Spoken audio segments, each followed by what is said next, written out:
कभी कभी जिंदगी हमें इतनी बड़ी चोट देती है कि इंसान जीते हुए भी अंदर से मर जाता है। ये कहानी है आरव की, एक ऐसे लड़के की जिसने अपनी पूरी दुनिया, अपनी मोहब्बत, अपने सपने, सब कुछ एक ही पल में खो दिया। दिल्ली का शहर छोड़कर दर्द से भागते भागते वो पहुंच गया जयपुर, जहां एक पुराना सा गैराज और कुछ अनजान लोग उसकी टूटी हुई जिंदगी का सहारा बनने वाले थे।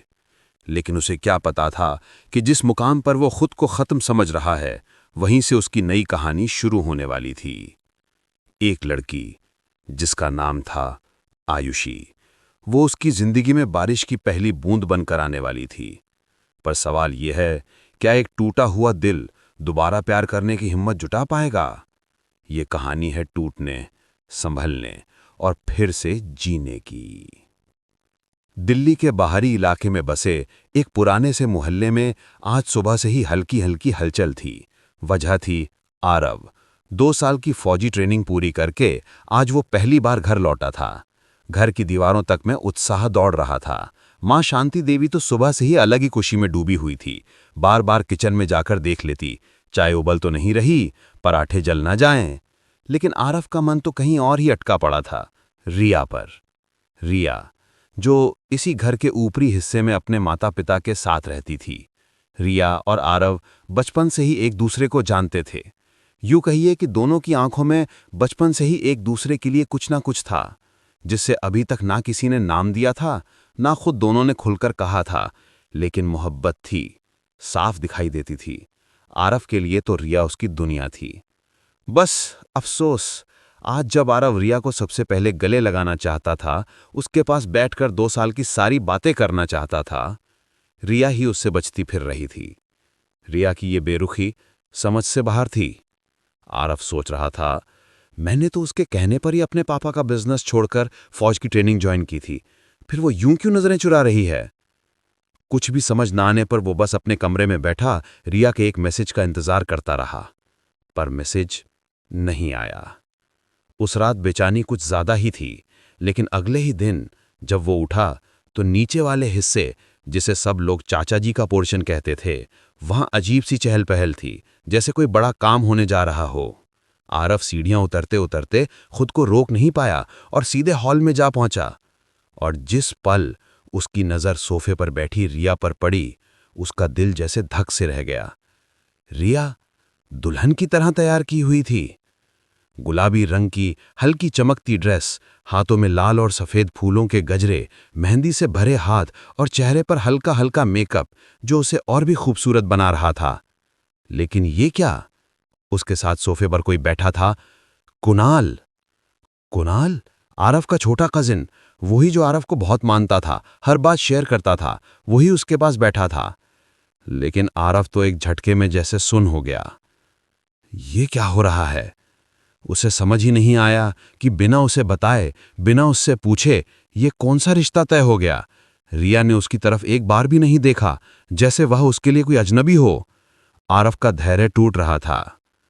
वहीं से कहानी का असली तूफान शुरू हुआ। कुछ घंटे बाद शाम में जब सब लोग रस्मों में लगे थे और घर में मेहमानों की चहल पहल थी, तब आरव ने एक मौका निकालकर रिया के कमरे में जाना ही ठीक समझा। वो धीरे धीरे सीढ़ियां पर चढ़ा। कमरे का दरवाजा आधा खुला था। मेहंदी की खुशबू हवा में बसी हुई थी। रिया बिस्तर पर बैठी हाथों से अपनी चूड़ियां संभाल रही थी, लेकिन चेहरे पर एक अजीब सा तनाव था, आंखें भरी हुई थी। अचानक वो चौंक पड़ी। आरव, आप यहां? आरव ने बिना कुछ सोचे उसका हाथ पकड़ लिया। पकड़ थोड़ी सख्त थी, क्योंकि उसके अंदर का दर्द काबू में नहीं रहता था। क्यों कर रही हो ये सब रिया? मैंने ऐसा क्या किया था? 2 साल तुम्हारी वजह से दूर रहा, तुम्हारे कहने पर ही गया था, फिर तुम मेरे साथ ऐसा कैसे कर सकती हो? रिया ने हाथ छुड़ाने की कोशिश की, लेकिन आरव ने दर्द में कहा, बताओ ना, क्या गलती हुई मुझसे?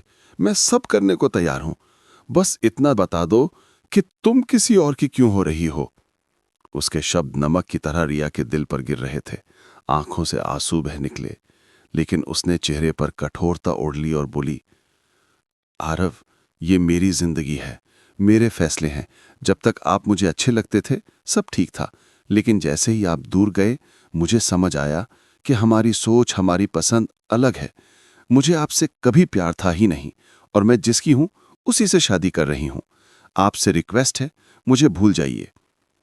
ये शब्द आरव के दिल पर हथौड़े की तरह पड़े। नहीं, ये मेरी रिया नहीं हो सकती। उसकी आंखों से आंसू बहने निकले। नहीं, किसी ने मजबूर किया है तुम्हें, है ना? किसने? मैं उसकी जान भी ले लूंगा, बस तुम मेरे पास वापस आ जाओ। लेकिन इस बार रिया ने खुद को पूरी ताकत से छुड़ाया और उसे पीछे धक्का देते हुए चीख पड़ी, मर जाइए, पर मेरे सामने दोबारा मत आइए। शब्द खत्म हुए और उसी पल आरव जैसे अंदर से टुकड़ों में बिखर गया। कमरे की टूटी चूड़ियां, गिरे हुए फूलों की खुशबू, मेहंदी की महक और रिया की कठोर आवाज सब मिलकर आरव के दिल पर पहाड़ बनकर गिर रहे थे।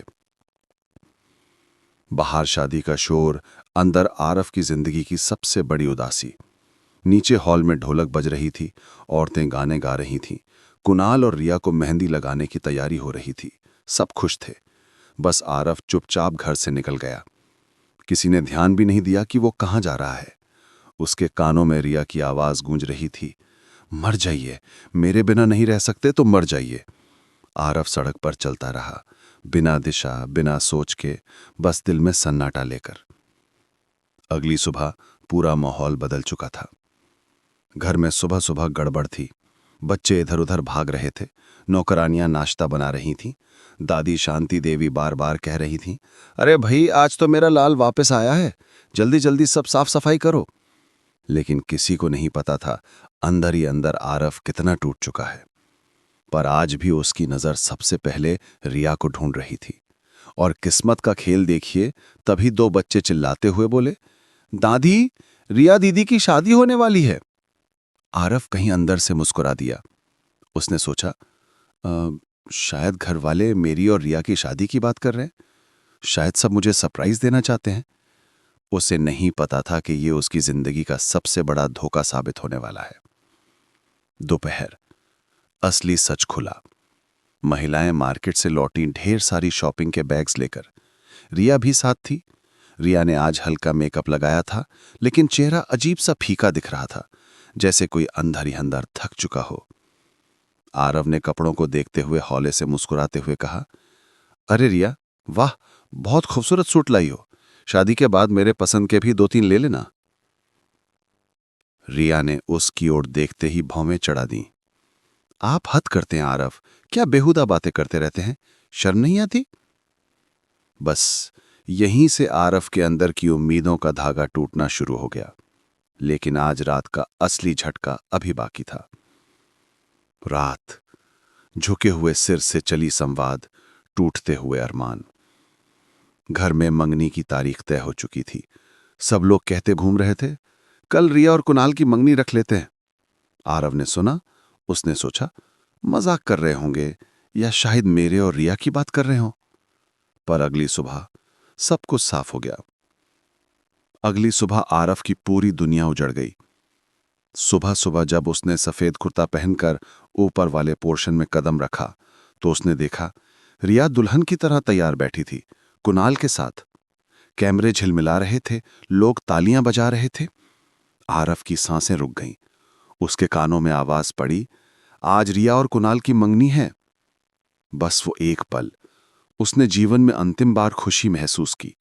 उसके बाद वो सिर्फ टूटता ही चला गया। ऊपर वाली मंजिल की उस बड़ी सी हॉल में जैसे किसी ने खुशियों का मेला जैसा माहौल बना दिया था। हर तरफ रंग बिरंगी लाइट्स, फूलों की महक, कैमरों की चमक, और इन सब के बीच रिया, जो हल्के गोल्ड कलर के मंगनी सूट में बैठी थी। उसके गालों पर हल्की गुलाबी चमक थी, लेकिन वो चमक किसी मजबूरी के मेकअप जैसी लग रही थी, खुशी जैसी नहीं। आरव दरवाजे से खड़ा सब देखता रहा। उसकी सांसें जैसे हवा में ही अटक गईं। पैरों में अचानक से कमजोरी आ गई, जैसे किसी ने उसके अंदर की सारी ताकत खींच ली हो। कुणाल रिया के बिल्कुल पास बैठा था। दोनों के सामने एक थाल रखा था, जिसमें अंगूठियां और फूल थे। कैमरा वाला बोल रहा था, हाँ, अब रिया जी और कुणाल जी मुस्कुराइए, बहुत प्यारा कपल है। कपल शब्द सुनते ही आरव के कानों में तेज दर्द उठा। वो झटके से आगे बढ़ा, भीड़ चीरता हुआ सीधा रिया और कुणाल के सामने जा खड़ा हुआ। चारों तरफ खामोशी छा गई। रिया का चेहरा सख्त हो गया। कुणाल ने नजरें खोली, मानो उसे उम्मीद नहीं थी कि आरव बिल्कुल इस पल के बीच में पहुंच जाएगा। आरव की आवाज कपकपा रही थी। ये क्या क्या हो रहा है रिया? ये सब मजाक है ना? आप लोग मुझे बेवकूफ बनाने की कोशिश कर रहे हो। कुणाल उठ, ये जगह तेरी नहीं है। कमरे में सांस लेने तक की आवाज रुक गई। रिया ने पहला शब्द बोला, आरव प्लीज ड्रामा मत कीजिए, आप सबके सामने मेरी इज्जत खराब कर रहे हैं। इज्जत? ये एक शब्द आरव को छुरा जैसे लगा। मेरी इज्जत? वह हंसा, पर हंसी टूट चुकी थी। रिया, इज्जत मेरी नहीं टूटी क्या? 2 साल मैंने सिर्फ तुम्हारे लिए खुद को तोड़ा है। चाचा जी, ताऊ जी, सब लोग आगे बढ़े उसे पकड़ने के लिए, लेकिन आरव अपनी जगह से हिला भी नहीं। आंखें सिर्फ रिया की आंखों में टिकी थीं। तुमने कहा था मुझसे कि तुम्हें फौजी लड़का पसंद है। तुमने कहा था मेरे लिए ट्रेनिंग पर जाओ आरव, नहीं गए तो मैं किसी और से शादी कर लूंगी, याद है? मैंने तो तुम्हारे एक मजाक पर अपनी जिंदगी बदल दी। रिया ने ठंडी, बिल्कुल बर्फ जैसी आवाज में कहा, हां कहा था, पर वो तब कहा था जब मुझे लगता था कि आप मेरे लिए सही इंसान हो। पर मैं गलत थी, मुझे कभी आपसे प्यार था ही नहीं। आप सिर्फ एक दोस्त थे और रहेंगे। मैं कुणाल को चाहती हूं, उससे शादी कर रही हूं, प्लीज इस सब में दखल मत दें। यह सुनते ही आरव के कानों में जैसे किसी ने बम फोड़ दिया हो। उसने तकलीफ से कहा, ये तुम बोल रही हो? ये तुम हो मेरी रिया? नहीं, ये तुम नहीं हो सकती। कोई जोर जबरदस्ती कर रहा है तुम पर। किसने किया है? कौन है वो जो तुम्हें मुझसे दूर कर रहा है? नाम बताओ, मैं उसकी दुनिया उजाड़ दूंगा। रिया ने इस बार पूरी ताकत से उसकी ओर इशारा करके कहा, बस मुझे अकेला छोड़ दो, मुझे तुमसे नफरत है, और अगर तुम मेरे बिना जी नहीं सकते तो मर जाओ। ये 4 शब्द रिया के मुंह से निकले और आरव के दिल में ऐसे उतरे जैसे किसी ने जिंदा शरीर पे तेज हथियार चला दिया हो। भीड़ ने किरचों की तरह टूटते हुए आरव को देखा। कोई आगे बढ़ा, कोई चुप रहा, लेकिन आरव के कानों में सिर्फ यही गूंज रहा था, मर जाओ, मर जाओ। एक पल के लिए उसने आंखें बंद की, और जब खोली वो कमरे से बाहर निकल चुका था। किसी ने उसे रोकने की कोशिश तक नहीं की। कोई समझ नहीं पाया कि वो किस तूफान से गुजर रहा है। मंगनी की रस्म के बीच घर में जश्न, और बाहर कहीं आरव की तन्हाई। नीचे वाले पोर्शन में संगीत बजता रहा, ढोलक बजती रही, बच्चे हंसते रहे, औरतें मेहंदी के गाने गाती रहीं। मानो किसी को इस बात का एहसास ही नहीं था कि ऊपर एक लड़का अपनी दुनिया खोकर अकेला सड़क पर निकल गया है। उधर आरव गली के मोड़ से गुजर रहा था, बिना आवाज, बिना दिल, बिना दिमाग, बस एक साया। उसके अंदर कुछ टूट चुका था, ठीक वैसे जैसे बच्चे के हाथ से खिलौना गिर जाए और वो बिखर जाए। दिल में दर्द इतना गहरा था कि वो खुद को संभाल भी नहीं पा रहा था। अगले दिन घर में हलचल, लेकिन आरव के अंदर सन्नाटा। सुबह जब घर में बच्चे ऊधम मचा रहे थे और नौकरानियां नाश्ता सजा रही थीं, शांति देवी बार बार कह रही थीं, आज मेरा बेटा आया है 2 साल बाद, आज घर में रौनक होनी चाहिए। पर वो नहीं जानती थीं कि उनका बेटा रौनक से कोसों दूर चला गया है। आरव देर से उठा, चेहरा बिल्कुल फीका, आंखें सूजी हुईं, होंठों पर कोई मुस्कान नहीं। नीचे गया तो बच्चों ने उसे घेर लिया। चाचू, चाचू, रिया दीदी की शादी होने वाली है। आरव एक पल के लिए मुस्कुरा दिया। मुस्कान जो वो दिखा तो रहा था, पर उसके पीछे गहरा दर्द था। शायद उसने फिर सोचा, शायद घरवाले मजाक कर रहे हों, शायद वो सरप्राइज होगा, शायद मेरी ही मंगनी हो। उम्मीद कितनी खतरनाक चीज होती है, ये इंसान को बार बार तड़पाती है। दोपहर सभी शॉपिंग से लौटे और सारा सच और साफ हो गया। करीब दोपहर 2 बजे दरवाजा खुला। कुणाल, रिया और बाकी औरतें बड़े बड़े शॉपिंग बैग लेकर अंदर आई। रिया आज बहुत थकीनी लग रही थी, जैसे रात भर रोती रही हो। बैग खुलते ही नए कपड़े, ज्वेलरी, चूड़ियां सब बाहर आने लगे। हर कोई खुश था। आरव ने रिया को देखकर हल्की मुस्कान दी और धीमे से बोला, बहुत अच्छे कपड़े लाई हो, शादी के बाद मेरी पसंद से भी कुछ ले लेना। रिया ने घूर कर देखा। आप ये बेहुदी बातें बंद कीजिए, शर्म नहीं आती? कुछ भी बोल देते हो। उस पल आरव को पहली बार लगा, ये वो रिया नहीं है जिसे मैंने प्यार किया था। रात आरव फिर रिया से बात करने की कोशिश करता है। रात में जब सब सोने को तैयार थे, आरव के अंदर बेचैनी बढ़ रही थी। वो समझ नहीं पा रहा था कि रिया अचानक इतनी बदल कैसे गई। उसने फोन उठाया और उसे मैसेज किया, नीचे आओ, 5 मिनट बात करनी है, नहीं आई तो मैं ऊपर आ रहा हूं। रिया ने तुरंत मैसेज किया, आप पागल हो गए हैं, ये कौन सा वक्त है मिलने का, सुबह बात कीजिएगा, अभी मत आइए। आरव ने जवाब दिया, नहीं, मैं तुम्हारे बिना नहीं सो सकता, 2 साल तुम्हारी एक आवाज के लिए तरसा हूं, आज भी तुमसे कुछ कहना है। कोई जवाब नहीं आया। इसी खामोशी में आरव उठा और पुराने दिनों की तरह धीरे धीरे सीढ़ियां चढ़कर रिया के कमरे तक पहुंच गया। दरवाजे का हैंडल घुमाया, खुला था। अंदर रिया करवट लेकर सो रही थी। खुले बाल तकिए पर फैले थे, चेहरे पर वही मासूमियत, वही खूबसूरती, वही नाजुक सांसें। 2 साल की दूरी, 2 साल की तड़प, सब एक झटके में सामने आ गया। आरव आगे बढ़ा, धीरे से उसके गालों पर बिखरे बालों को कान के पीछे करने लगा, और तभी रिया की आंखें खुल गईं। रिया एकदम उछल पड़ी। आरव, आप!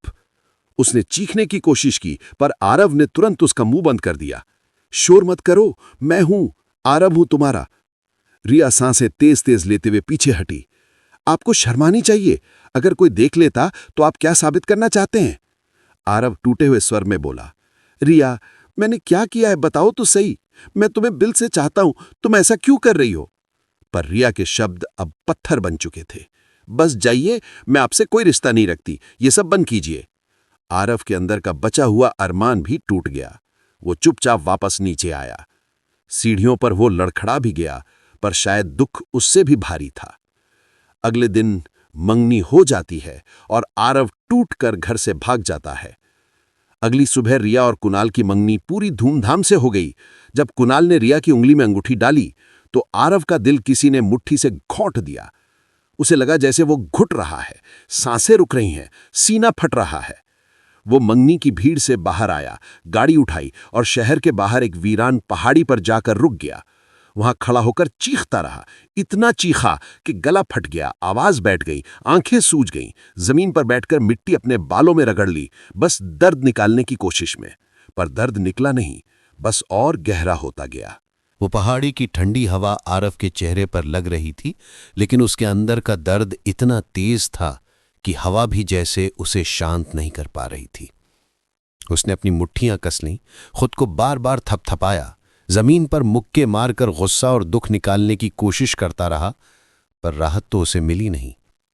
उस रात घर में सब लोग मंगनी की रस्म की बातें करते रहे, हंसी मजाक होता रहा, ढोलक बजती रही, लेकिन आरव गायब था। पूरा परिवार उसकी चिंता में नहीं था, शायद इसलिए क्योंकि सबको लगा कि वो गुस्से में कहीं घूमने निकला होगा। किसी को अंदाजा भी नहीं था कि वो अपनी जिंदगी के सबसे अंधेरे मोड़ पर खड़ा है। 2 दिन आरव जैसे गायब हो गया था। अगले 2 दिन घर में तनाव था। शांति देवी के चेहरे पर चिंता की लकीरें गहरी होती जा रही थीं। वो हर थोड़ी देर में किसी से पूछती, किसी ने आरव कर फोन लगाया, उठा क्या? नौकरानियां सिर हिलाती थीं, नहीं मम्मी जी, फोन बंद है। आरव के पापा राजेश वार्ष्णे एक शांत स्वभाव के व्यक्ति थे, लेकिन आज उनका मन भी अशांत था। बार बार कहते, वो बच्चा दिल का बहुत साफ है, कहीं किसी पागलपन में कुछ उल्टा सुल्टा न कर बैठे। दोनों रातें ऐसे ही काटी, दुआओं, डर और इंतजार में। लेकिन तीसरे दिन सुबह 6 बजे घर का दरवाजा अचानक खुला। आरव अंदर आया। चेहरा सूजा हुआ, आंखें लाल, बाल बिखरे, कपड़े मिट्टी में सने हुए, जैसे 2 रातें सोया ही नहीं था, जैसे कोई युद्ध में जाकर लौटा हो, बाहर से जिंदा लेकिन अंदर से मौत से भी बुरा हाल। शांति देवी उसे देखते ही चिल्लाई, अरे भगवान, ये क्या हाल कर लिया तूने, कहां था तू? उन्होंने उसे पकड़कर अंदर ले जाने की कोशिश की, पर आरव चुप था, एक शब्द नहीं। बस अंदर आया, अपने कमरे का दरवाजा बंद किया और घंटों बंद रखा। रात में घर में मेहंदी की तैयारियां थीं, लेकिन आरव की हालत और बिगड़ती जा रही थी। उस रात घर में रिया और कुणाल की मेहंदी थी। घर के बाहर झालरें, अंदर ढोलक, सोफों पर रंग बिरंगे कुशन, पूरा घर रोशनी से चकाचौंध था। पर आरव के कमरे में घुप अंधेरा था, हमेशा की तरह। जश्न घर के अंदर था और अकेलापन किसी एक कमरे में बंद। शाम होते होते शांति देवी जब खाना लेकर आरव के कमरे में गईं तो उन्होंने देखा आरव बिस्तर पर बैठा था। आंखें लाल, चेहरा फीका, हाथ कांप रहे थे। वो उसकी हथेलियां पकड़कर बोली, बेटा, ये दुनिया ऐसी ही है, किस्मत का लिखा कोई नहीं बदल सकता। अगर रिया तेरी किस्मत में होती तो जरूर मिलती। तू दिल छोटा मत कर, अभी बहुत जिंदगी पड़ी है तेरे सामने। और बेटा, कभी गुस्से में अपने भाई का घर बर्बाद मत करना। आरव ने सिर उठाकर बस इतना कहा, मां, आप सो जाइए। बस इतना। फिर आंखें झुका लीं। उसके शब्दों में इतना दर्द था कि मां भी रोते रोते बाहर आ गईं। मेहंदी की रात को आरव ने खुद को काबू खो दिया। रिया और कुणाल को मेहंदी के लिए साथ में बिठाया गया। सब लोग तालियां बजा रहे थे। महिलाओं की टोली गा रही थी, मेहंदी है रचने वाली। रिया जबरदस्ती मुस्कुरा रही थी, लेकिन उसके चेहरे पर थकावट और मजबूरी छिप नहीं रही थी। इधर आरव घर से निकल गया, किसी को बिना बताए। शांति देवी बार बार फोन करती रही, बेटा लोग पूछ रहे हैं, आ जाओ, बस दिखाई दे दो। पर आरव ने बस इतना कहा, मेरी ड्यूटी शुरू हो गई है, मैं नहीं आ सकता। आप मेरी तरफ से शादी की बधाई दे देना। और फोन काट दिया। घर की औरतें मेहंदी में मग्न थीं। कुणाल खुश चेहरा बनाकर सबके साथ बैठा था, पर उसकी आंखों के नीचे एक गहरी बेचैनी छिपी थी, क्योंकि सच्चाई वो जानता था। वो जानता था कि ये शादी रिया के लिए खुशी नहीं, मजबूरी है। और वो जानता था कि आरव को कितना दर्द पहुंच रहा है। अगले दिन निकाह के दिन सुबह सुबह घर के बाहर एक बड़ी टेंट की सजावट हो चुकी थी। रंग बिरंगे पर्दे, फूलों की बरसात, पंडाल के एक कोने में मेहमानों के लिए नरम गद्दे और कुर्सियां। कुणाल सफेद शेरवानी में तैयार खड़ा था, पर उसके अंदर कुछ टूट रहा था। आरव भी सुबह घर आया, चेहरा थका हुआ, आंखें बिल्कुल सूजी हुई। उसने सफेद कुर्ता पहन रखा था। बस कुछ लम्हों के लिए घर में ठहरा और फिर खड़े खड़े कहा, आपकी इज्जत के लिए आया हूं पापा, बस इतना ही। शांति देवी और राजेश जी ने उसे गले लगाया, लेकिन वो बिना कोई भाव बदले खड़ा रहा। और निकाह शुरू हुआ। काजी रिया के पास बैठा था। उसके चेहरे पर मेकअप था, लेकिन आंखों के नीचे गहरी काली लकीरें भी थीं जिन्हें छुपाना मुश्किल था। कुणाल की आवाज भारी थी, कबूल है। रिया ने हल्के कांपते होंठों से कहा, कबूल है। आवाज इतनी हल्की जैसे दिल और जबान के बीच में हजारों रुकावटें हों। निकाह की आवाजें जरा जरा सुनाई पड़ रही थीं, लेकिन ठीक उसी वक्त बाहर से कोई उठा और चुपचाप जाने लगा। वो था आरव। किसी ने उसे रोका नहीं, किसी ने पकड़ा नहीं। वो निकला और चला गया। उसके बाद आरव के अंदर मोहब्बत की जगह नफरत ने घर कर लिया। पहले 2 दिन वो बस दर्द में था, फिर दर्द नफरत में बदल गया। रिया की हर याद अब उसे आग जैसी लगती। वो सोचता, अगर उसे थोड़ी भी मोहब्बत होती तो मेरा इंतजार करती। 2 साल, सिर्फ 2 साल ही तो थे। मैंने सब कुछ उसके लिए किया। पापा का बिजनेस छोड़ा, जिंदगी की राह बदल दी, और बदले में उसने मुझे इस तरह धोखा दिया। धीरे धीरे आरव का दिल पत्थर बनता गया।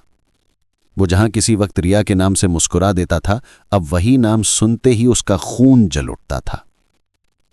1 महीना बीत गया और इस बीच रिया की हालत बदलने लगी। कुणाल और रिया की शादी को 1 महीना हो चुका था। घर अपने अपने ढर्रे पर लौटने लगा था। जिंदगी सामान्य दिख रही थी। लेकिन एक आम सुबह में जब कुणाल और रिया घर में दाखिल हुए, आरव की नजर अचानक रुक गई। रिया की चाल लड़खड़ा रही थी। चेहरा पीला, जैसे सारा खून उतर गया हो। बाल आधे झड़ चुके थे, आंखों के नीचे गहरे काले घेरे। वो बैठते ही एक तरफ ढह सी गई।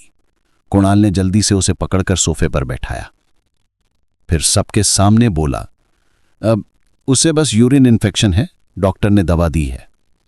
पर आरव उसे घूरता रहा। उसे समझ नहीं आ रहा था कि रिया को क्या हो रहा है। वो जो कभी इतनी चमकदार, इतनी जिंदा दिल लड़की थी, आज बिल्कुल बुझी हुई लग रही थी। आरव के दिल में शक उठने लगा। अगले कुछ दिनों तक आरव ने रिया को गौर से देखा। उसकी तबीयत हर दिन गिरती जा रही थी। कमजोरी, उल्टियां, सर दर्द, और एक बात और, कुणाल और रिया जो सबके सामने पति पत्नी का नाटक करते थे, अकेले में दोनों एक दूसरे से दूरी बना लेते थे, जैसे उनके बीच कोई रिश्ता ही नहीं हो। ये सब देखकर आरव के दिल में गहरी बेचैनी उठने लगी। ये सब सिर्फ मेरी बद्दुआ का असर नहीं हो सकता, कुछ बड़ा छुपाया जा रहा है। एक दिन रिया डॉक्टर के पास गई और इसका पीछा आरव ने भी किया। कुणाल रिया को हॉस्पिटल ले गया। सबको लगा चेकअप है, लेकिन आरव का दिल बेचैन हो रहा था। उसे लगा उसे वहां जाना चाहिए। वो चुपचाप अपनी बाइक उठाकर उनके पीछे निकल पड़ा। कुणाल की गाड़ी एक बड़े सफेद भवन के सामने रुकी, और वो भवन था दिल्ली कैंसर हॉस्पिटल। आरव का दिल जोरों से धड़कने लगा। उसकी हथेलियां पसीज गईं। वो 5 मिनट तक कार में बैठे रहा, फिर हिम्मत जुटाकर अंदर गया और रिसेप्शन पर जाकर पूछा, रिया शर्मा और कुणाल शर्मा किस डॉक्टर से मिल रहे हैं? रिसेप्शनिस्ट ने कंप्यूटर चेक किया और बोली, मैम को ब्रेन कैंसर है, लास्ट स्टेज में, पिछले 4 महीने से इलाज चल रहा है। ये सुनते ही आरव के पैरों से जमीन खिसक गई। दुनिया घूम गई। उसका शरीर कुर्सी पर ढह गया। वो अपने सीने को पकड़कर हाँफने लगा। आंखों से पानी बह निकला, लेकिन आवाज नहीं निकली। वो घर पहुंचा और सच जानने के लिए तूफान बनकर खड़ा हो गया। जब रिया और कुणाल घर पहुंचे, उन्हें गेट पर ही आरव मिला।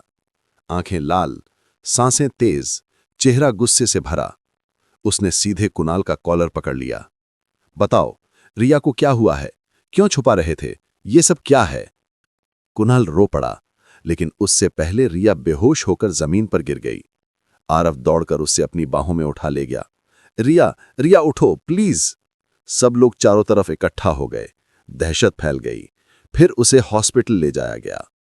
वहीं हॉस्पिटल में कुणाल ने पूरी सच्चाई सबके सामने बयां की। वार्ड के बाहर पूरा परिवार खड़ा था। रिया बेहोश थी। डॉक्टर इलाज कर रहे थे। कुणाल सबकी नजरों में रोते हुए बोला, रिया को जिस दिन कॉलेज से लेने गया, वो कार में बेहोश हो गई थी। टेस्ट हुए, रिपोर्ट आई। डॉक्टर ने कहा ब्रेन कैंसर, आखिरी स्टेज। सबके होश उड़ गए। शांति देवी तो वहीं जमीन पर बैठकर रोने लगीं। कुणाल बोलता रहा, रिया ने कहा था घर किसी को मत बताना, सब परेशान हो जाएंगे। फिर उसने मुझसे कहा कि मैं उससे शादी कर लूं, ताकि आरव उससे नफरत करने लगे और उसके मरने के बाद टूटकर बर्बाद ना हो जाए। सब रोते रहे। आरव पत्थर की तरह खड़ा रहा, हाथ कांपते हुए। कुणाल रो रो कर कहता रहा, मैंने रिया का साथ दिया, लेकिन उस पर पति होने का एक पल भी हक नहीं जताया, क्योंकि वो सिर्फ और सिर्फ आरव की थी। डॉक्टर बाहर आए और दुनिया थम गई। डॉक्टर की आवाज भारी थी, हमें अफसोस है, हम रिया को बचा नहीं सके। उसके बाद का शोर, चीखें, रोना सब धुंधला पड़ गया। आरव वहीं कुर्सी पर बैठा रहा, आंखें बंद, चेहरा पीला, पलकों पर आंसू जमे हुए। हॉस्पिटल के गलियारे में चारों तरफ सिर्फ सन्नाटा था।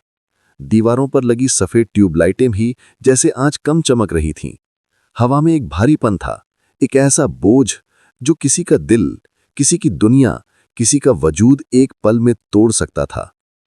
डॉक्टरों के केबिन से निकलते ही शब्द एक ही थे, हम रिया को बचा नहीं पाए। ये सुनकर पूरा परिवार टूट गया, पर सबसे ज्यादा टूटा हुआ इंसान वहां खामोश खड़ा था, आरव। वो ना रो रहा था, ना बोल रहा था, ना हिला, बस पत्थर की तरह एक कुर्सी पर बैठ गया। उसकी आंखें खुली थीं, पर दिख कुछ नहीं रहा था। उसके सामने सब कुछ धुंधला पड़ चुका था, जैसे उसकी दुनिया उसी पल खत्म हो गई हो। हॉस्पिटल का अंतिम कमरा, जहां रिया की ठंडी देह पड़ी थी। नर्स ने धीरे से कहा, शरीर को देखने के लिए अंदर सिर्फ एक ही व्यक्ति जा सकता है। सबने एक दूसरे की तरफ देखा और फिर सबकी नजर अपने आप आरव पर टिक गई। उसे अभी तक सच में समझ नहीं आया था कि हुआ क्या है। वो उठ भी नहीं पा रहा था, लेकिन शांति देवी ने उसके कंधे पर हाथ रखा। जा बेटा, उससे आखिरी बार मिल ले। आरव धीरे धीरे उठा, कदम कांप रहे थे, जैसे किसी ने उसकी ताकत निचोड़ ली हो। कमरे का दरवाजा खोला, ठंडी हवा का झोंका लगा और सामने सफेद चादर में लिपटी रिया।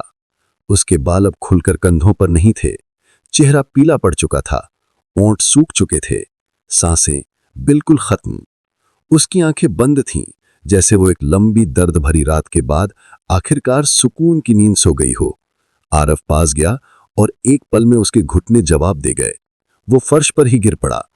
उसका हाथ कांपते हुए आगे बढ़ा और रिया के ठंडे गालों को छू लिया, जैसे उसके अंदर का हर तूफान, हर गुस्सा, हर शिकायत उस एक स्पर्श के साथ खत्म हो गया हो। उसने फटते हुए दिल से कहा, रिया, तुमने मुझसे इतना बड़ा झूठ क्यों बोला? तुमने मुझे नफरत क्यों सिखाई? क्यों मुझे खुद से दूर किया? क्यों क्यों? लेकिन रिया किसी जवाब देने वाली दुनिया में नहीं थी अब। कमरा चुप था, बस आरव की टूटी सिसकियों की आवाज आती रही। रिया का आखिरी खत कुणाल ने दिया। जब आरव कमरे से बाहर आया, उसके शरीर में जान नहीं थी। उसका चेहरा बिल्कुल सफेद, आंखें सूनी, होंठ सूखे। उसे देखकर कुणाल रो पड़ा। उसने कांपते हाथों से आरव के हाथ में एक लिफाफा दिया। ये रिया ने तुम्हारे लिए लिखा था, कहा था जब वक्त आ जाए तभी देना। आरव ने कांपते हाथ से लिफाफा खोला। अंदर एक छोटा सा खत था, रिया की लिखावट, वो लिखावट जिसे पढ़कर कभी उसके चेहरे पर मुस्कान आ जाती थी। अब वही लिखावट उसकी सांसें रोक रही थी। खत में लिखा था, आरव, जब तुम ये खत पढ़ रहे होगे तब मैं शायद कहीं दूर जा चुकी होंगी, जहां दर्द नहीं होते। किस्मत ने मेरे हिस्से में सिर्फ कुछ ही दिन रखे थे।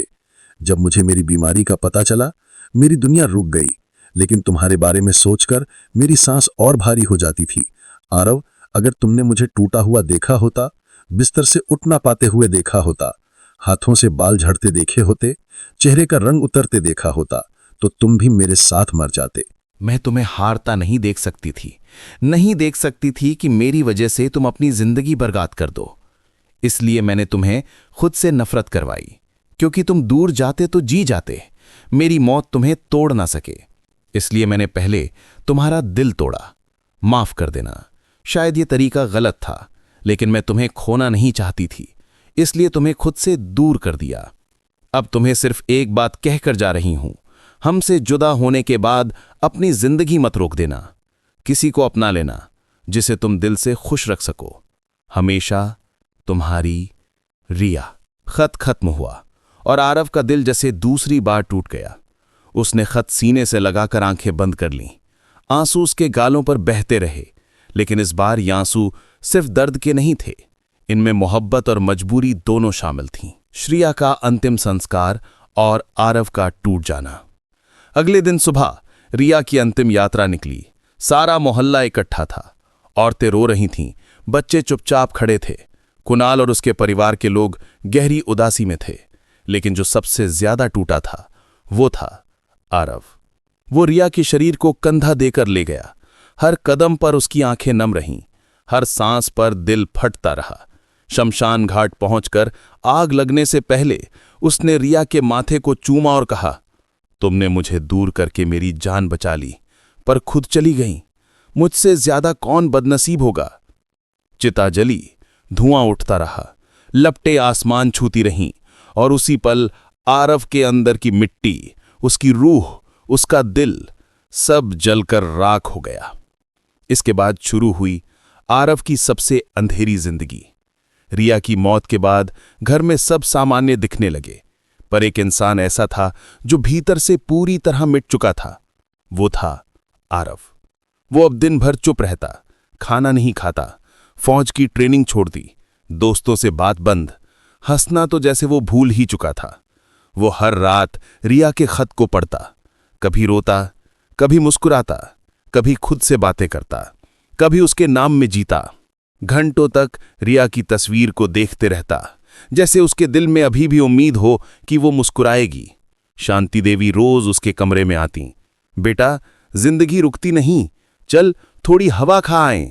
लेकिन वो बस एक ही जवाब देता, मां, मैं थक गया हूं। उसकी आंखों में खालीपन, चाल में टूटन, आवाज में उदासी। सबने महसूस किया था कि आरव का बस शरीर जिंदा है, रूह तो उसी दिन मर चुकी है जिस दिन रिया गई।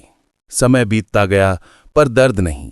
1 महीना, 2 महीने, 3 महीने, पूरा घर आगे बढ़ने की कोशिश करता रहा, लेकिन आरव वो वहीं था जहां रिया उसे छोड़कर गई थी।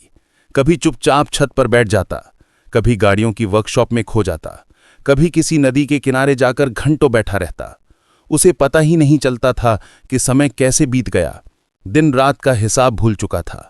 कई बार तो ऐसा लगता कि वो खुद से भी दूर होता जा रहा है।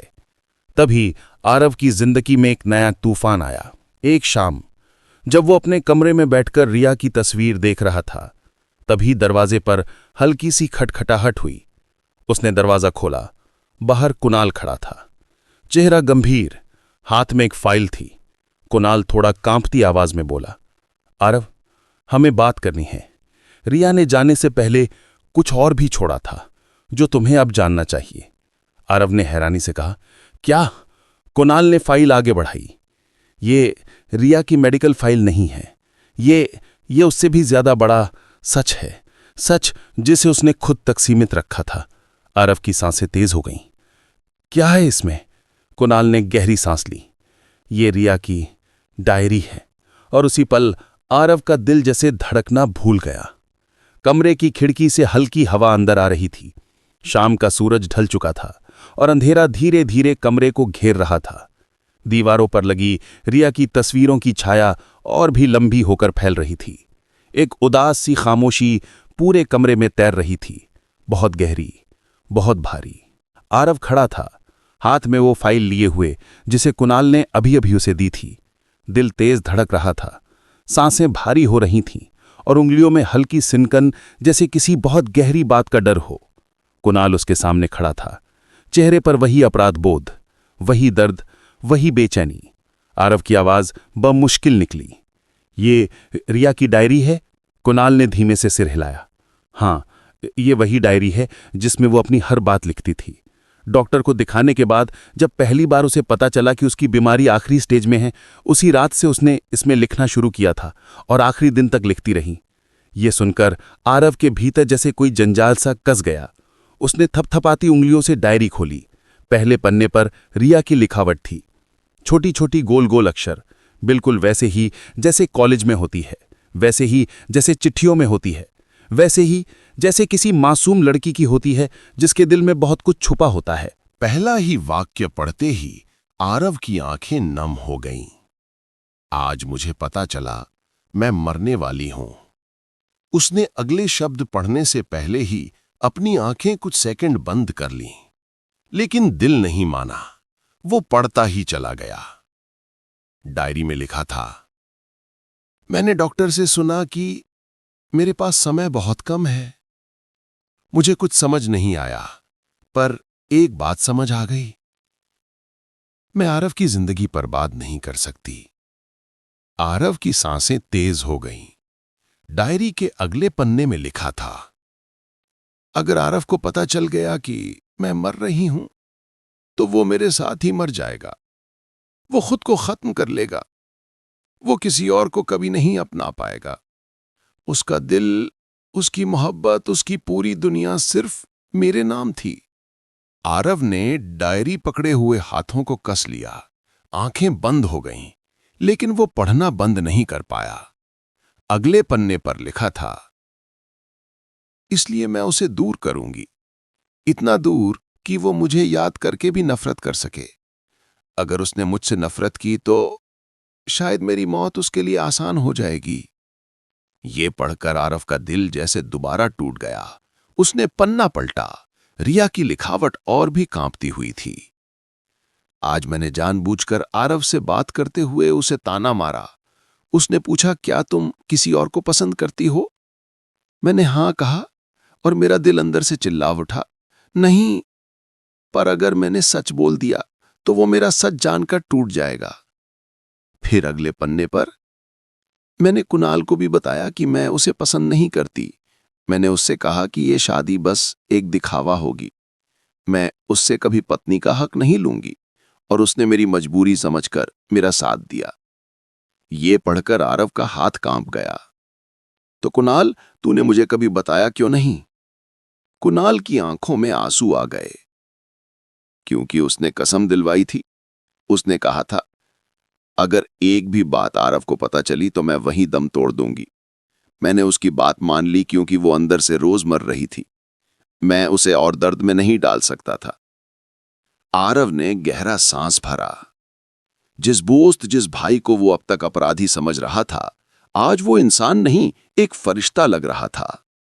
डायरी में आगे लिखा था, आज डॉक्टर ने कहा मेरे बाल झड़ने लगेंगे। मैं शीशे के सामने खड़ी होकर रोई। मैं कभी खूबसूरत हुआ करती थी, पर अब डॉक्टर ने कहा है कि मैं धीरे धीरे पहचान में भी नहीं आऊंगी।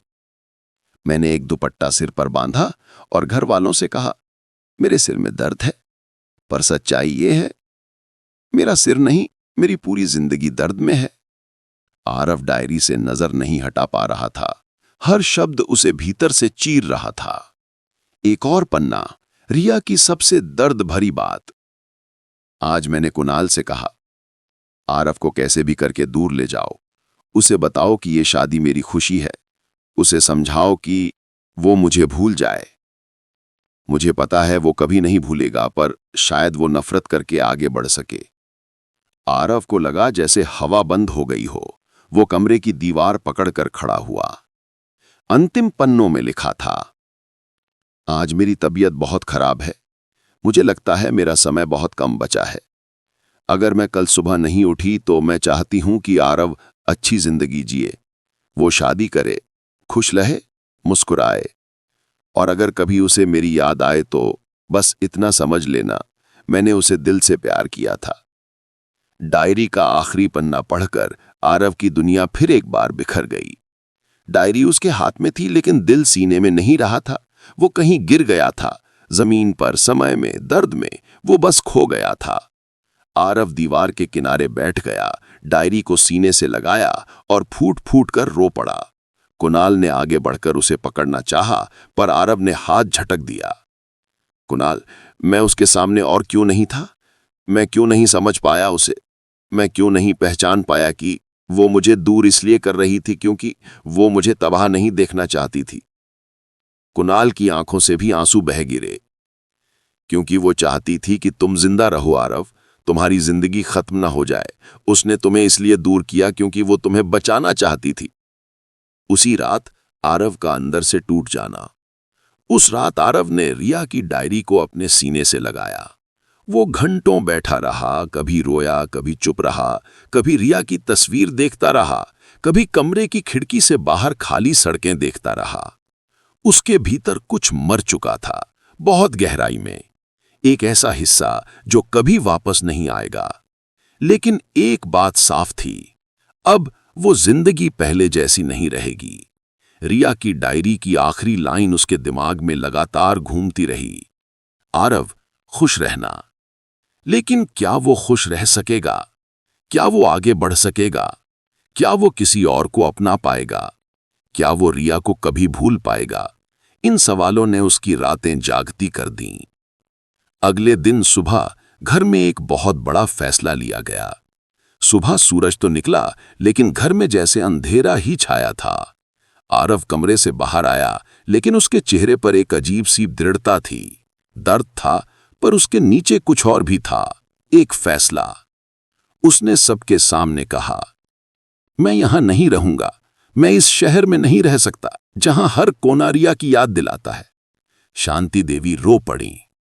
बेटा, तू हमें छोड़कर कहां जाएगा? आरव की आवाज टूट रही थी। मां, अगर मैं यहां रहा तो मैं मर जाऊंगा। मैं आगे नहीं बढ़ पाऊंगा। मुझे इस माहौल से दूर जाना होगा। राजेश जी ने गहरी सांस लेते हुए कहा, लेकिन जाएगा कहां? आरव ने खिड़की से बाहर देखते हुए कहा, जहां मैं खुद को फिर से ढूंढ सकूं। घर का माहौल उस सुबह बिल्कुल सुनसान सा था। कभी इस घर में हंसी की आवाज गूंजती थी, कभी रसोई से सौंधी खुशबू आती थी, कभी आंगन में बच्चे भागते थे। लेकिन आज सब कुछ जैसे रुक गया था। सिर्फ एक इंसान आगे बढ़ना चाहता था, आरव। उसने रिया की तस्वीर, उसकी डायरी और कुछ जरूरी कपड़े एक छोटे से बैग में रख लिए। माँ बाप का घर छोड़ना आसान नहीं होता, लेकिन जिस दुख, जिस याद, जिस मोहब्बत से वो भागना चाहता था, उसमें रहना उससे कहीं ज्यादा मुश्किल था। शांति देवी ने उसके हाथ पकड़ लिए। बेटा, तू जाएगा तो हम कैसे जिएंगे? तेरी आंखों में एक खालीपन देखकर हमारा दिल कांप जाता है। तू बाहर कैसे रह पाएगा? आरव की आंखें भरी हुई थीं, पर आवाज उसके दर्द से भी ज्यादा मजबूत। मां, मैं यहां रहकर मर जाऊंगा। हर दीवार पर रिया की याद है। रात को नींद नहीं आती, दिन में सांस नहीं आती। मुझे खुद को समेटने के लिए समय चाहिए, थोड़ी दूरी चाहिए, नहीं तो मैं सब खत्म कर दूंगा। शांति देवी जोर से रो पड़ी। उन्हें पता था कि बेटा सच बोल रहा है। रिया उसकी मोहब्बत नहीं, उसकी धड़कन थी, और धड़कन खो जाए तो इंसान अंदर से मिट जाता है। राजेश जी ने धीरे से कहा, अगर जाना है तो जा बेटा, लेकिन वादा कर, तू हार नहीं मानेगा, कहीं खुद को खत्म करने का पागलपन नहीं करेगा। आरव ने सर झुकाकर कहा, वादा करता हूं पापा, मैं आपको कभी निराश नहीं करूंगा, जिंदगी से भागूंगा नहीं, बस कुछ दूर जाकर खुद को समझने की कोशिश करूंगा। घर छोड़ने का वो पल, सबकी आंखें नम। आरव ने घर के आंगन में आखिरी बार नजर दौड़ाई। वो वही जगह थी जहां रिया अक्सर खड़ी होकर हंसती थी, जहां उसने पहली बार उसे चाय पीते हुए देखा था, जहां दोनों की आंखों में बातें होती थीं। वो हर पल जैसे आज भी वहीं खड़े थे, पर अब सिर्फ यादें बची थीं, और उन यादों का दर्द। शांति देवी उसके माथे पर हाथ रखकर बोलीं, भगवान तुझे सही रास्ता दिखाए बेटा, और रिया तुक्को अपनी दुआओं में रखे। रिया का नाम सुनते ही आरव की आंखें भर आईं, पर उसने खुद को संभालते हुए कहा, मां, मैं वापस जरूर आऊंगा, बस थोड़ा वक्त दो चाहिए। वो बैग उठाकर बाहर चला गया। हर कदम भारी था। हर कदम के साथ उसका दिल कुछ पीछे छूटता जा रहा था, पर वो चलता रहा। गेट के बाहर पहुंचते पहुंचते कुणाल उसके सामने आ गया। कुणाल और आरव, सबसे दर्द भरी बातचीत। कुणाल का चेहरा पहले से अधिक कमजोर लग रहा था। रिया की मौत ने उसे भी उतना ही तोड़ा था जितना उसने कभी बताया नहीं था। उसने आरव का हाथ पकड़कर कहा, भाई, रिया तुम्हें छोड़कर नहीं गई, वो बस मजबूर थी। तुम मत सोचो कि उसने तुम्हें भुला दिया था। उसने आखिरी सांस तक तुम्हारा नाम लिया। उसने हर पल तुम्हें याद किया। वो तुम्हारे लिए दुनिया थी। आरव रोते हुए मुस्कुरा दिया। ये मुस्कान टूटी हुई थी, लेकिन सच्ची थी। कुणाल, तूने रिया के लिए बहुत बड़ा त्याग किया है। मुझे लगा था तूने मुझे धोखा दिया, पर असलियत में तू ही वो इंसान निकला जिसने मेरी रिया को आखिरी दिनों में सहारा दिया। कुणाल की आंखों से आंसू गिर पड़े। मैंने कुछ नहीं किया भाई, सब रिया ने किया। मैं तो बस उसका दोस्त था। वो हर दिन मेरे सामने टूटती थी, हर रात उसे दर्द होता था, पर वो चाहती थी कि तुम उसे नफरत से याद करो, ताकि तुम जी सको। आरव ने उसकी पीठ थपथपाई। मेरी रिया, मेरी जान, उसने हमेशा मेरी जिंदगी के लिए सोचा, और मैं उसे क्या देता रहा? गुस्सा, शिकायतें, आरोप। कहते कहते वो टूट गया। कुणाल ने उसे गले लगा लिया। कुछ मिनट बाद दोनों अलग हुए। कुणाल ने धीमे से कहा, आरव, जहां चाहो जाओ, लेकिन रिया की आखिरी इच्छा मत भूलना। आरव ने उसकी आंखों में देखते हुए कहा, मैं नहीं भूलूंगा भाई, कभी नहीं। और उसके बाद आरव वहां से चला गया। नई शुरुआत, लेकिन दर्द साथ साथ। बस स्टेशन पर खड़े होकर आरव ने टिकट कटवाया, जयपुर का। क्यों? क्योंकि वो शहर बड़ा था, नई जगह थी, और वहां कोई उसे जानता नहीं था। वहां वो रिया के बिना खुद को नए तरीके से खोज सकता था। बस जैसे जैसे शहर से बाहर निकलती गई, आरव की आंखों से आंसू बहते रहे। खिड़की के बाहर खेत, पहाड़ियां, सड़कें, सब धुंधले दिखते गए।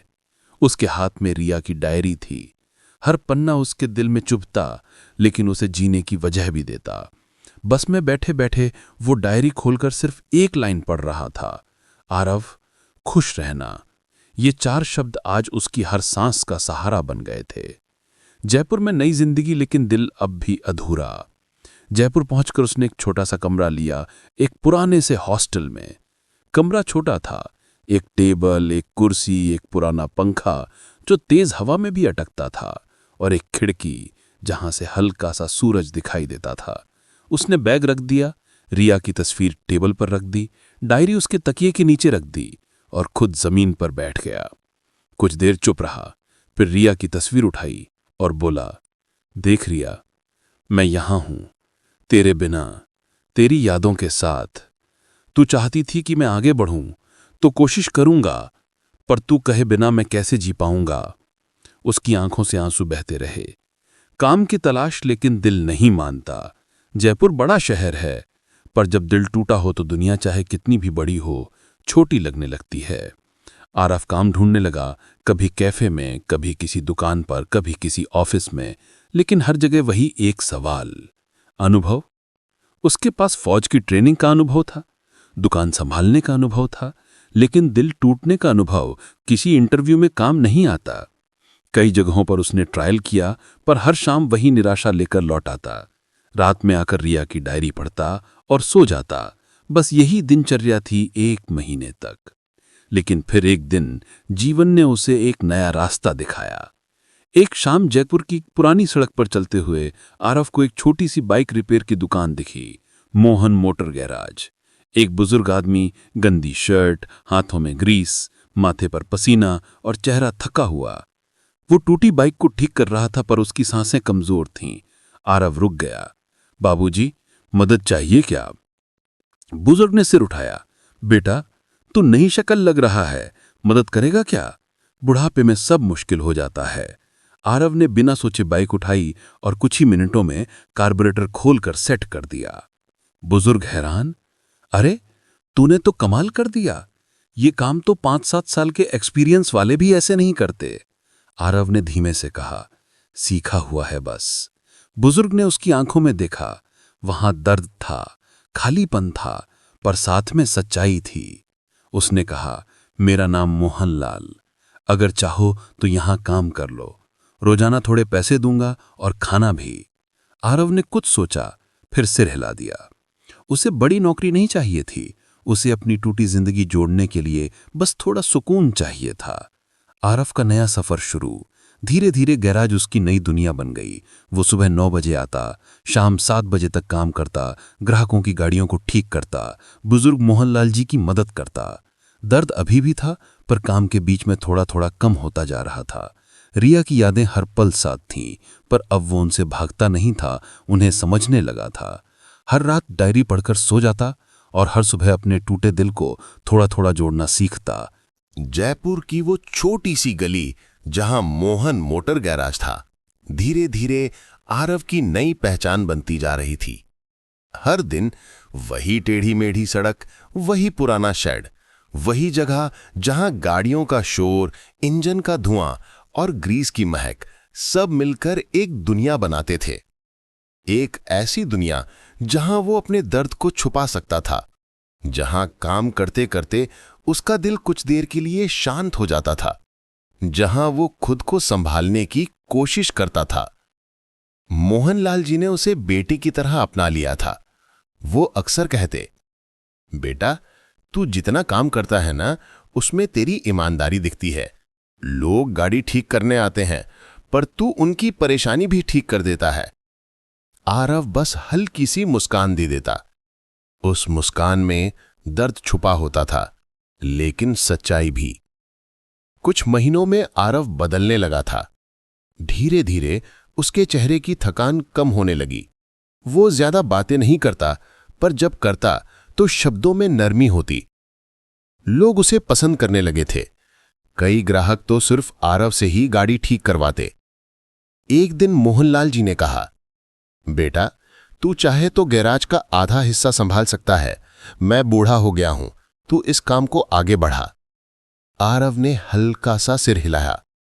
अभी नहीं बाबूजी, अभी मैं खुद को समझ रहा हूं। मोहनलाल जी ने उसकी पीठ थपथपाई। समझ ले बेटा, पर तू जितना सीधा है उतना ही दिल का सच्चा भी है। भगवान एक दिन जरूर तेरी जिंदगी में रोशनी लाएगा। आरव ने कुछ नहीं कहा। वो शब्द सुनकर बस आसमान की तरफ देखने लगा। शायद रिया को याद कर रहा था। इसी बीच उसकी जिंदगी में कोई नया आने वाला था। एक दिन बारिश हो रही थी, सड़कें पानी से भरी थीं, गाड़ियां सड़कों पर फिसल रही थीं। तभी अचानक एक स्कूटी गैराज के सामने आकर गिर पड़ी। एक लड़की भी साथ ही छिटक कर कीचड़ में गिर गई। आरव तुरंत दौड़कर उसकी मदद करने गया। सावधान, चोट तो नहीं आई? लड़की ने सिर उठाया।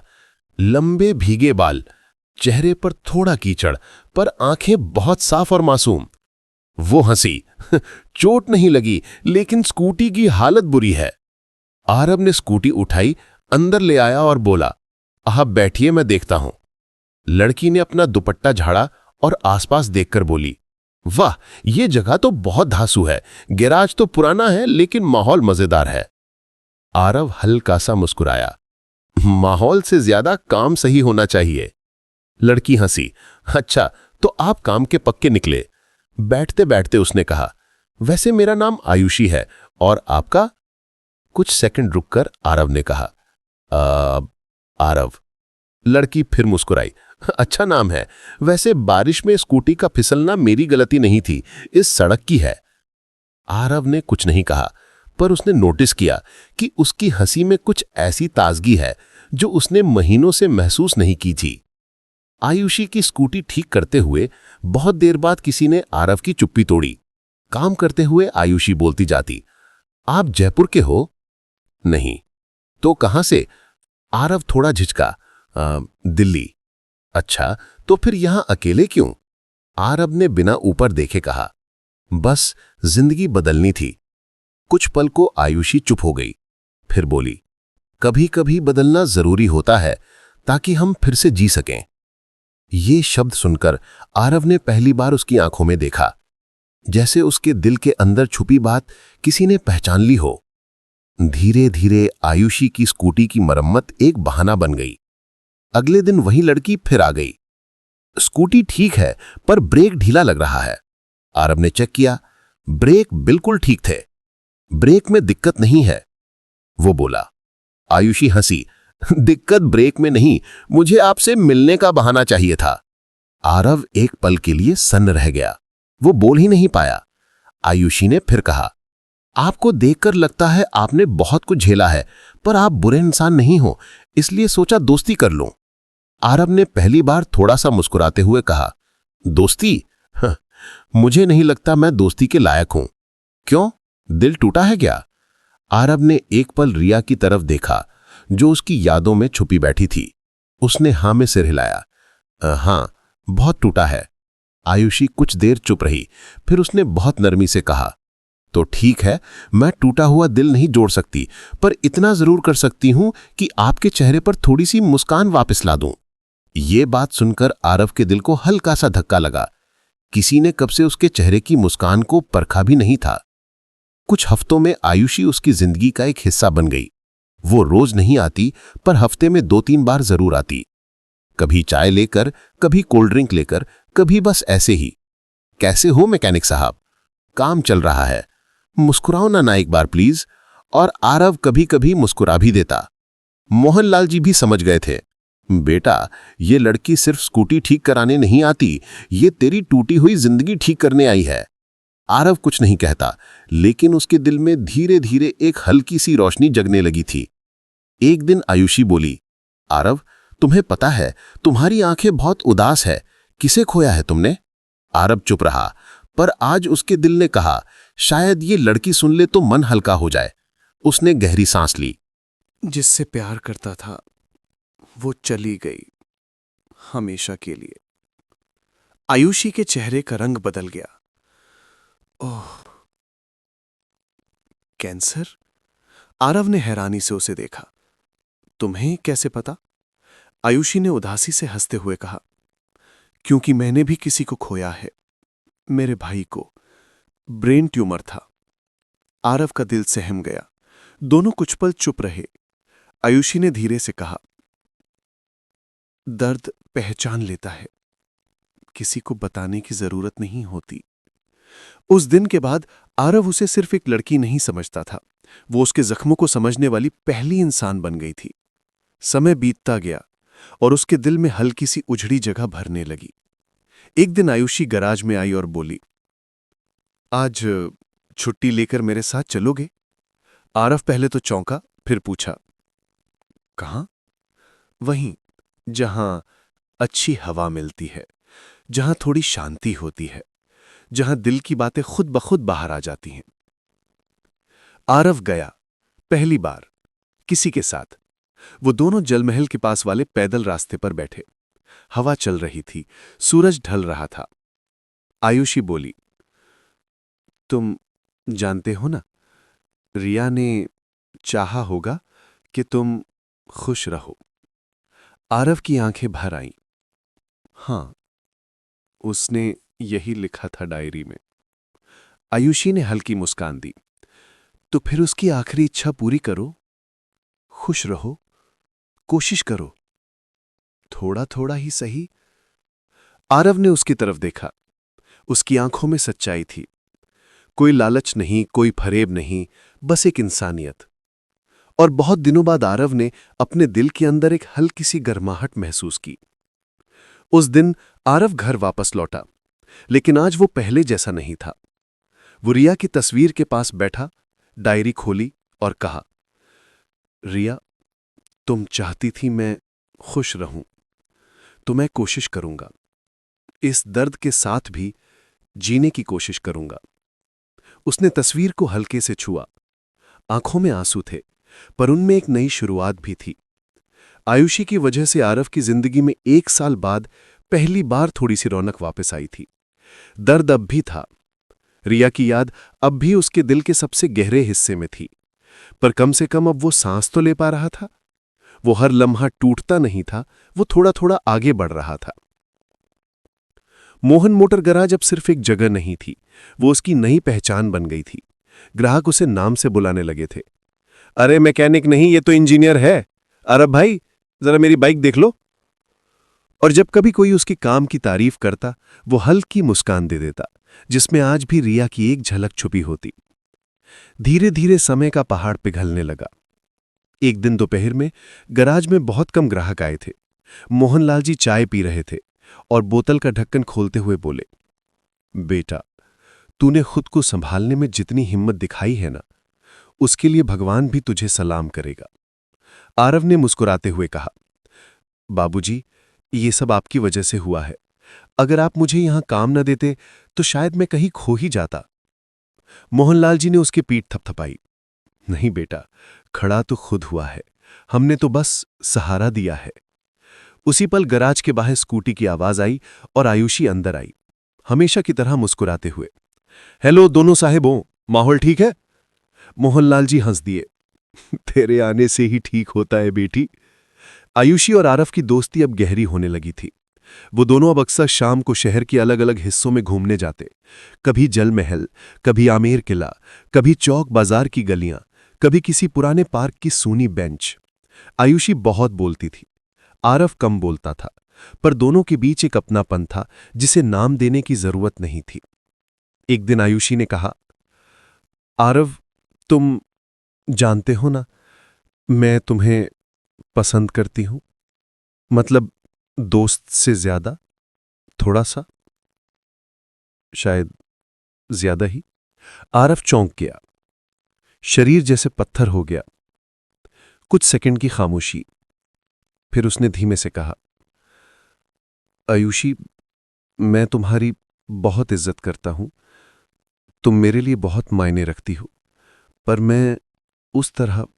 आयुषी ने तुरंत बीच में कहा, मैं समझती हूं, तुम किसी को भूल नहीं पाए हो और मैं तुम्हें मजबूर नहीं करूंगी। बस इतना चाहती हूं कि तुम अपनी जिंदगी आगे बढ़ाओ, चाहे उसमें मैं रहूं या कोई और, पर तुम रुकना मत। उसकी आंखें हल्की गीली थीं, पर वो मुस्कुरा रही थी, क्योंकि तुम्हारा हक है फिर से जीने का। और ये बात आरव के दिल को सीधे छू गई। और एक रात जब आरव पहली बार रिया से विदा मांगने की हिम्मत जुटा पाया, उस रात आयुषी के जाने के बाद आरव कमरे में आया। उसने रिया की तस्वीर उठाई और बोला, रिया, तुम जानती हो ना, मैंने आज तक तुम्हारी जगह किसी को नहीं दी। पर अब किसी की दोस्ती मुझे संभाल रही है। मैं उसे धोखा नहीं देना चाहता, पर सबसे पहले मुझे तुमसे इजाजत चाहिए। उसकी आंखें से आंसू गिर गए। वो तस्वीर से बोलता रहा। रिया, क्या मैं आगे बढ़ सकता हूं? क्या मैं फिर से मुस्कुराने की कोशिश कर सकता हूं? क्या मैं किसी को अपनी जिंदगी में जगह दे सकता हूं? खामोशी। लेकिन उसी पल उसके दिल के अंदर रिया की डायरी की आखिरी लाइन गूंज उठी, आरफ, खुश रहना। और उसी लाइन ने उसको उसकी जिंदगी का सबसे बड़ा जवाब दे दिया। अगले दिन आरव ने एक बड़ा फैसला किया। सुबह आयुषी गैराज आई तो आरव बोला, आयुषी, क्या तुम शाम को खाली हो? आयुषी ने मजाक किया, क्यों, डेट पर चलेंगे क्या? आरव ने पहली बार थोड़ी शर्माते हुए हंसकर कहा, अगर तुम चाहो तो हां। आयुषी की आंखें चमक उठी, लेकिन उसने अपने चेहरे पर हल्की सी गंभीरता लाते हुए कहा, पक्का? यह तुम्हारा फैसला है? कहीं मजबूरी में तो नहीं? आरव ने धीरे से कहा, नहीं, मैंने कल रात रिया से इजाजत मांगी और उसने हमेशा कहा था, खुश रहना। आयुषी की आंखें भर आईं। उसने फुसफुसाकर कहा, मैं तुम्हारी खुशी बनना चाहती हूं, रिया की जगह नहीं। आरव ने सिर हिलाया।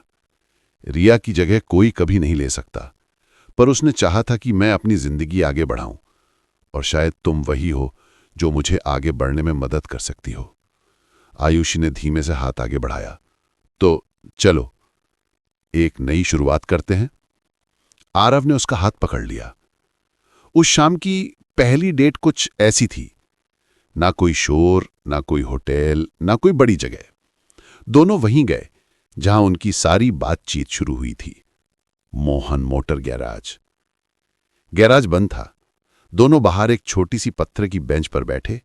आसमान साफ था, तारे चमक रहे थे। आयुषी ने कहा, मुझे बड़ी जगहों पर जाने से डर लगता है।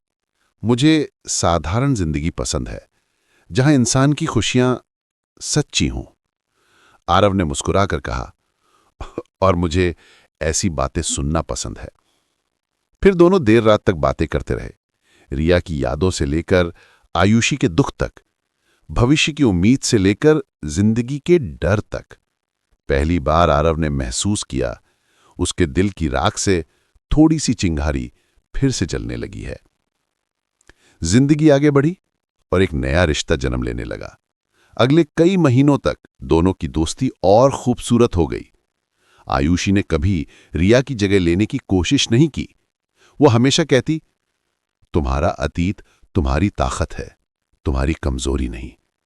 आरव उसके सामने खुलता गया, हंसने लगा, छोटे छोटे मजाक करने लगा।